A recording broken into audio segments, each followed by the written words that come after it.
بسم اللہ الرحمن الرحیم الحمدللہ رب العالمین وصلی اللہ علی سیدنا محمد وآلہ الطیبین الطاہرین المعصومین واللعنۃ الدائمۃ علی اعدائہم اجمعین اما بعد فقد قال اللہ سبحانہ وتعالی فی کتابہ المجید اعوذ باللہ من الشیطان الرجیم لیلۃ القدر خیر من الف شہر۔ ہمارا موضوع گفتگو ہے کہ لیلۃ القدر کیا ہے اور اس کی کتنی فضیلت ہے، کیوں ہے۔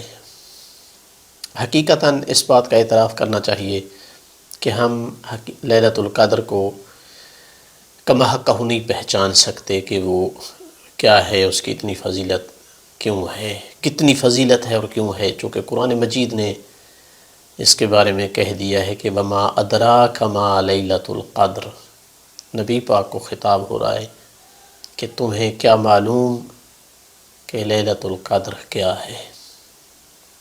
لیکن پھر بھی اپنی استطاعت کے مطابق جتنا ایک اس کے بارے میں قرآن مجید میں یا احادیث ائمہ معصومین علیہم الصلاۃ والسلام میں آیا ہے، رسول پاک صلی اللہ علیہ وآلہ وسلم کی احادیث میں آیا ہے، اس کی روشنی میں جاننے کی کوشش کرتے ہیں چند ایک پوائنٹ میں۔ سب سے پہلی بات اس حوالے سے کہ لیلۃ القدر 1000 مہینے سے بہتر ہے۔ لیلۃ القدر خیر من الف شہر۔ اب یہ 1000 مہینہ تقریباً 80 سال کے قریب بنتا ہے، جو ایک لمبی عمر والے انسان کی عمر ہے۔ تقریباً 29,000 راتیں بنتی ہیں۔ یہ ایک 1000 مہینے کی، اور وہاں تو صرف راتوں کا ذکر نہیں ہے کہ 1000 راتوں سے بہتر ہے، خیر من الف شہر یعنی 29,000 دن رات سے بہتر ہے۔ 29,000 دن رات سے یہ بہتر ہے، 80 سال سے بہتر ہے۔ اس کا مطلب ہے کہ اگر کوئی آدمی اس رات میں عمل کرتا ہے تو گویا کہ اس نے 80 سال سے زیادہ میں، چونکہ بہتر کہا ہے نا، اتنا نہیں کہا، الف شہر جتنا نہیں کہا ہے بلکہ الف شہر سے بہتر کہا ہے، تو کہا جا سکتا ہے کہ اس بہتر کی کوئی لمٹ نہیں معین کی اللہ تعالیٰ نے، تو کہہ سکتے ہیں کہ اس رات میں عمل انجام دینے والا آدمی 80 سال سے زیادہ، نہیں معلوم کتنا زیادہ اس نے عمل انجام دیا ہے۔ کتنی فضیلت ہے، ایک آدمی 29,000 دن رات عمل انجام دے، اس ایک رات میں عمل انجام دینے والا اس سے زیادہ ثواب رکھتا ہے۔ عقل سے میں آنے والی بات نہیں ہے، نہیں، اسی لیے کہا ہے وما ادراک ما لیلۃ القدر۔ لیکن یہ کیوں اتنی فضیلت ہے، اس میں کیا ہوا، کیا ہوتا ہے، تو چند ایک چیزیں اس حوالے سے عرض کریں گے۔ ان میں سے ایک یہ ہے کہ اس میں قرآن کا نزول ہوا ہے، انا انزلناہ فی لیلۃ القدر، ہم نے قرآن کو نازل کیا لیلۃ القدر میں۔ حسب قول محققین کے قول کے مطابق پورے قرآن کا نزول ہوا ہے لیلۃ القدر میں، ورنہ جو قرآن 23 سال میں نازل ہوا ہے، تھوڑا تھوڑا کر کے اس کی ابتدا اور اس کے آغاز جو ہے وہ 27 رجب سے ہوا تھا، یوم مبعث سے۔ تو کہاں نازل ہوا ہے، اس میں بھی کلام ہے۔ اس قول کے مطابق قلب محمد مصطفیٰ صلی اللہ علیہ وآلہ وسلم پر نازل ہوا ہے۔ ایک کام اس میں یہ ہوتا ہے۔ دوسرا، اس میں ملائکہ اور روح نازل ہوتے ہیں، تتنزل الملائکۃ والروح، ملائکہ نازل ہوتے ہیں، روح نازل ہوتا ہے۔ اب روح سے مراد اختلاف ہے کہ جناب جبرائیل علیہ السلام مراد ہیں، یا ایک ایسی مخلوق ہے جو جبرائیل و میکائیل سے بھی بڑی مخلوق ہے، روایات میں اس کا بھی ذکر ہوا ہے۔ تو یہ کتنی دیر تک نازل ہوتے ہیں؟ حتی مطلع الفجر تک، صبح تک نازل ہوتے ہیں۔ اور اتنے عدد میں نازل ہوتے ہیں. اب آیات میں عدد ذکر نہیں ہے لیکن روایت میں ہے اتنے عدد میں نازل ہوتے ہیں تعداد میں کہ زمین تنگ ہو جاتی ہے. اتنے رحمت کے ملائکہ اور یہ روح نازل ہوتے ہیں. اور ایک وجہ یہی بیان کی گئی ہے لیلۃ القدر. قدر کا ایک معنی ہے تنگ ہونا، کہ اس وجہ سے لیلۃ القدر کو کہا جاتا ہے لیلۃ القدر، چونکہ زمین تنگ ہو جاتی ہے، اتنے زیادہ فرشتے نازل ہوتے ہیں. اگرچہ ایک وجہ تسمیہ یہ بیان کی گئی ہے کہ چونکہ بہت قدر والی رات ہے، اتنی قدر والی رات جس کو پہچانا نہ جا سکے، اس لیے اس کو لیلۃ القدر کہا جاتا ہے. ایک وجہ تسمیہ یہ بھی ہے کہ چونکہ اس میں تقدیر امور ہوتے ہیں اس لیے اس کو لیلۃ القدر بولا جاتا ہے.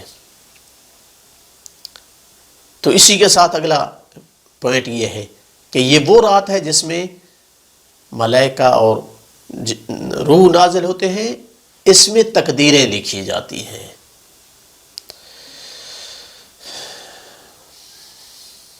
چونکہ آیت میں کیا ہے،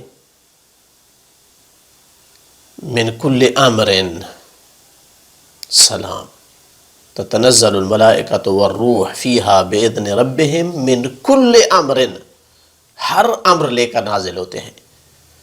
یا سورہ دخان کے مطابق جو آیت ہے کہ انا انزلناہ فی لیلۃ مبارکہ، ہم نے قرآن کو لیلہ مبارکہ میں نازل کیا. انا کنا منذرین فیہا یفرق کل امر حکیم، جس میں ہر امر حکیم کو بانٹا جاتا ہے. تو وہاں بھی کل امر ہے اور یہاں بھی کل امر، یعنی ہر امر جو ہے اس کو لایا جاتا ہے، تقسیم بندی کی جاتی ہے. تفسیر کمی میں آیا ہے کہ ان اللہ یقدر فیہ الاجال والارزاق وکل امر یحدث من موت او حیات او خصب او جدب. اللہ اس میں مقدر کرتا ہے لوگوں کی موتیں، ان کے رزق، ہر امر جو حادث ہوتا ہے، کسی کی موت، زندگی، قحط آنا ہے، خوشحالی ہونی ہے، خیر ہونا ہے، اس میں شر ہونا ہے، الی سنہ، پورے سال تک کی تقدیریں لکھی جاتی ہیں. تو اس کا مطلب ہے کہ پورے سال کا جو کچھ ہونا ہے اس کو کا حساب کتاب اس رات میں کیا جاتا ہے، لکھا جاتا ہے. تو اس وجہ سے اس رات کی عظمت اور فضیلت ہے. ایک وجہ اس کی عظمت اور فضیلت کہ بہت بابرکت اور سلامتی والی رات ہے. قرآن خود کہہ رہا ہے لیلۃ مبارکہ، برکت والی رات. سلام ہی حتی مطلع الفجر، سلام ہے، یعنی مطلب ہے کہ یہ رات سلامتی ہی سلامتی ہے، یہ رات برکت ہی برکت لے کر کے آتی ہے. کتنے لوگوں پر برکتیں نازل ہوتی ہیں اس رات میں، کتنے لوگوں کے اعمال کا کئی گنا ثواب زیادہ لکھا جاتا ہے، یہی برکت ہے. کتنے لوگوں کی عمروں میں اضافہ کیا جاتا ہے، یہ برکت ہے. رزق میں اضافہ کیا جاتا ہے. تو یہ فضیلت ہے ایک وجہ اس کی کہ برکت اور سلامتی والی رات ہے. اس کی عظمت اس پہلو سے بھی ہے کہ یہ نبی پاک کو عطا کی گئی. کیسے؟ روایات میں ہے کہ اللہ کے نبی نے خواب میں دیکھا بنی امیہ کو یتسلقون منبرہ، ممبر کو چپکے ہوئے ہیں، چڑھ رہے ہیں. پریشان ہو گئے، میرا ممبر، ایسے لوگ پریشان ہو گئے خواب کے بعد. تو سورہ قدر نازل ہوئی تسلی کے لیے، اور کہا گیا ہے کہ ان کا جو حکومت تھی بنی امیہ کی 1000 جو ہے مہینے کی حکومت تھی. تو کہا کہ پریشان نہ ہو، میں نے تجھے ایک رات ایسی عطا کی ہے جو ان کے 1000 مہینوں سے افضل ہے. اب اس میں رسول اکرم صلی اللہ علیہ وآلہ وسلم پر کیا فضل تھا؟ اس لیے کہ جو چیز اللہ امت مصطفیٰ کو عطا کرتا ہے وہ رسول اللہ سمجھتے ہیں میرے اوپر احسان کیا ہے. اتنی محبت اور شفقت ہے امت سے. اگرچہ اس رات میں رسول اللہ کی خود اپنی عظمت، ان کے عمل کا ثواب وہ بہت بڑھ جاتا ہے بے حد بے حساب، لیکن اس میں چونکہ امت کے لیے بھی خیر تھی یہ رات، تو اس لیے رسول اللہ مطمئن ہوئے اس رات کے عطا ہونے سے۔ اور بعض روایات میں اور چیز وارد ہوئی ہے کہ جب ذکر کیا گیا صحابہ نبی کے لیے کہ بنی اسرائیل کے ایسے بھی عابد تھے کہ جو 80 سال مخلصانہ عبادت کرتے رہے، 80 سال عبادت پہ عبادت، تو تمنا کرنے لگے کہ ہم امت محمدی سے ہیں، کاش ہماری بھی اتنی کوئی فضیلت ہوتی، اتنی عبادت ہوتی۔ تو اللہ نے احسان کرتے ہوئے اس رات کو اتنی عظمت دے دی کہ اگر اس امت کا کوئی فرد اس رات میں عبادت کر لے گا، بنی اسرائیل کے 80 سالہ عبادت گزاروں کی عبادت سے وہ ایک رات کی عبادت آگے چلی جائے گی۔ یہاں پر ایک اور چیز، یعنی 2-3 چیزیں اور ذکر کرنا ضروری ہے۔ ان میں سے ایک یہ ہے کہ یہ رات کیا ایک ہی رات تھی، آئی تھی اور ختم ہو گئی، یا ہر سال آتی ہے؟ نہیں، یقیناً ہر سال آتی ہے، چونکہ ایک سال کی تقدیر تیار ہوتی ہے، اس میں ایک سال کی تقدیر لکھی جاتی ہے۔ تو اب سوال ہے کہ ملائکہ جو نازل ہوتے ہیں وہ کہاں نازل ہوتے ہیں؟ یہ ملائکہ جب تک نبی پاک صلی اللہ علیہ وسلم تھے ان پہ نازل ہوتے تھے، ان کے بعد کہاں نازل ہوتے ہیں؟ اس کا جواب کسی اور مسلمان فرقے کے پاس نہیں ہے، لیکن الحمدللہ شیعہ اثنا عشریہ کے پاس اس کا جواب ہے کہ یہ وہ ملائکہ ہمارے ہر زمانے کے موجود امام پر نازل ہوتے ہیں، اس کی خدمت میں حاضر ہوتے ہیں۔ تفسیر قمی میں ہے تنزل الملائکۃ والروح فیہا، تنزل الملائکۃ والروح القدس علی امام الزمان، ہر زمانے کے امام پر نازل ہوتے ہیں۔ وَيَدْفَعُونَ إِلَيْهِ مَا قَدْ كَتَبُوهُ، جو کچھ لکھ چکے ہیں تقدیریں وہ امام کی خدمت میں حاضر کرتے ہیں۔ اور آپ کو علم ہے، ہمارا عقیدہ ہے کہ امام چاہے تو پھر سفارش کر کے دعا کر کے تبدیل بھی کروا سکتا ہے۔ 5ویں امام سے جب پوچھا گیا کہ آپ جانتے ہیں جب لیلۃ القدر ہوتی ہے کہ یہ لیلۃ القدر ہے؟ فرمایا کیف لا نعرف والملائکۃ تطوف بنا فیہا، ہمیں کیسے نہ پتہ چلے کہ یہ لیلۃ القدر ہے جبکہ ملائکہ اس وقت ہمارے ارد گرد طواف کر رہے ہوتے ہیں۔ اسی طرح 6 امام کے بارے میں ہے کہ امام نے فرمایا کہ اس میں عمریں لکھی جاتی ہیں، رزق لکھے جاتے ہیں، حجاج کی لسٹ تیار ہوتی ہے۔ تو راوی نے کہا الی من جعلت فداک، وہ ملائکہ کس کی طرف آتے ہیں اور یہ ساری چیزیں لکھ کر لے آتے ہیں؟ فقال الی صاحبکم، تمہارا جو صاحب ہے، تمہارے جو زمانے کا امام ہے۔ ولولا ذلک لم یعلم ما یکون فی تلک السنہ، اگر امام نہ ہوتا اور اس تک اطلاع ملائکہ لے کر کے نہ آتے تو کوئی پتہ نہ چلتا کہ کیا کچھ لکھا گیا ہے۔ بلکہ ایک بعض روایات میں ہے کہ ولایت آل محمد جو لکھی گئی تھی وہ لیلۃ القدر ہی میں لکھی گئی تھی۔ اللہ کے رسول نے فرمایا تھا یا علی تدری ما معنی لیلۃ القدر، جانتے ہو لیلۃ القدر کیا ہے؟ عرض کیا لا یا رسول اللہ، فقال ان اللہ تبارک و تعالی قدر فیہا ما هو کائن، اے علی اللہ نے اس میں جو کچھ ہونے والا ہے اس کو مقدر کیا ہے قیامت کے دن تک۔ فکان فیما قدر عز وجل، ہاں اللہ کے رسول فرما رہے ہیں کہ کچھ چیزیں اس میں لکھی جاتی ہیں جو قیامت تک لکھی گئی ہیں، ہر چیز ایسی نہیں ہے کہ جو ایک خاص زمانے کے لیے ہو، کچھ ایسی چیزیں ہیں جو سال تک لکھی گئی، قیامت تک لکھی گئی ہیں۔ کان فیما قدر عز وجل ولایتک و ولایت الائمہ من ولدک، اللہ نے جو ان میں لکھی ہے چیزیں، ان میں سے ایک یہ ہے کہ آپ کی اور آپ کی اولاد میں سے جو ائمہ ہیں، ائمہ علیہ السلام ہیں، ان کی ولایت کو قیامت تک کے لیے لکھ دیا ہے۔ دوسری چیز جو اس کے ساتھ ذکر کرنی ہے وہ یہ ہے کہ یہ معین کیوں نہیں کی گئی ہے؟ چونکہ بعض روایات میں ہے کہ 19 ہے، بعض میں ہے 21 ہے، بعض میں ہے 23 ہے، بعض روایت میں آخری عشرے میں سے ایک رات ہے۔ پوچھنے پہ بھی نہیں بتایا گیا ہے، کوشش بھی کی بندے نے کہ پوچھے مولا کون سی ہے، کہا کیا ہوتا ہے تم 2 راتیں عبادت کر لو، کتنا آسان ہے صرف 2 راتیں عبادت کرنا. 21 اور 23 کی بات کر رہے تھے. اس کی ایک وجہ یہ ہے بعض روایات میں کہ 3 اس لیے ذکر کی گئے کہ جو 19 کی رات ہے اس میں اصل ابتدائی جو تقدیر ہے وہ لکھی جاتی ہے، اور 21 جو ہے اس میں تھوڑا اس کو مضبوط کیا جاتا ہے، محکم کیا جاتا ہے، اور 23 کی رات کو فائنل سائن کیے جاتے ہیں، امضا کیا جاتا ہے.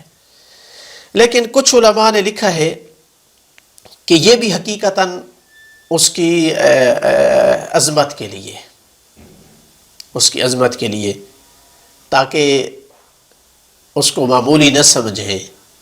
کئی راتیں ان کو عبادت کرنی پڑے تو کرتے رہیں تاکہ لیلۃ القدر کو پا لیں. اس کی مثالیں ذکر کی. مثلا اللہ تعالیٰ نے اپنی جو اطاعت ہیں ان میں چھپا رکھا ہے کہ وہ کس کام پہ راضی ہے، تاکہ ہر اطاعت کو انجام دے. شاید اللہ اس پہ راضی ہو، شاید اس پہ ہو، شاید اس پہ ہو. اسی لیے مومن جو اللہ کی رضا کی تلاش میں ہوتے ہیں وہ کام بھی کرتا ہے، یتیم پروری کرتا ہے، پھر دیکھتا ہے کہ شاید حج عمرے میں بھی ثواب ہے، اللہ اس پہ راضی ہو، وہ کرتا ہے. پھر زیارت کربلا کی کوشش کرتا ہے. پھر مثلا کسی بیوہ جو ہے اس کی مدد کرتا ہے، یا کوئی یتیم بچی ہے اس کی شادی میں مدد کرتا ہے، یا بیمار کے علاج میں. ہر طرح کوشش ہوتی ہے کہ اللہ پتہ نہیں کس پہ راضی ہو.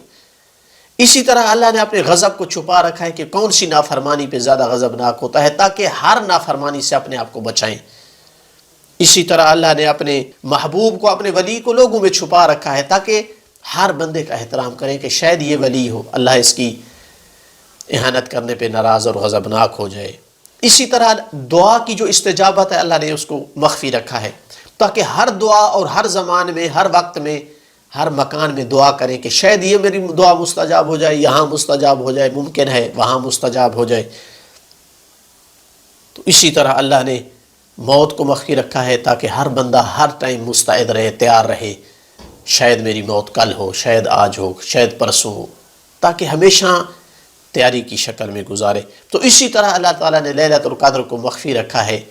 19 میں ہے، 21 میں ہے، 23 میں ہے، تاکہ مومن اہتمام دے، ان سب راتوں میں اللہ کی عبادت کرے تاکہ وہ لیلۃ القدر کو پالے. اس حوالے سے ایک اور نقطہ جو عرض کرنا ضروری تھا ہے وہ یہ ہے کہ عبادات کو انجام دینا بہت ضروری ہے. اس رات کو اللہ کی عبادت میں گزار دینا ایک مومن کے لیے مستحب ہونے کے باوجود بہت ضروری ہے. واجب نہیں کیا کہ اگر آپ نہیں عبادت کریں گے تو آپ عیاذ باللہ فاسق لکھے جائیں گے، گناہ گار لکھے جائیں گے، لیکن محروم لکھے جائیں گے. آپ نہیں سوئے ہیں، آپ کی قسمت سوئی ہوئی ہے، آپ کی تقدیر سوئی ہوئی ہے. آج رات اگر کوئی سویا ہوا ہے تو وہ محروم ہے. اللہ کے رسول فرماتے ہیں کہ آج رات جو آدمی آج رات کو محروم کرے گا، حرمہا حرم، اس نے رات کو محروم نہیں کیا. رات کا کیا گیا ہے؟ لیلۃ القدر کی عظمت کم نہیں ہوئی اس کے سونے سے، فضول کاموں میں لگے رہنے سے، لیکن خود اپنے آپ کو محروم کیا ہے.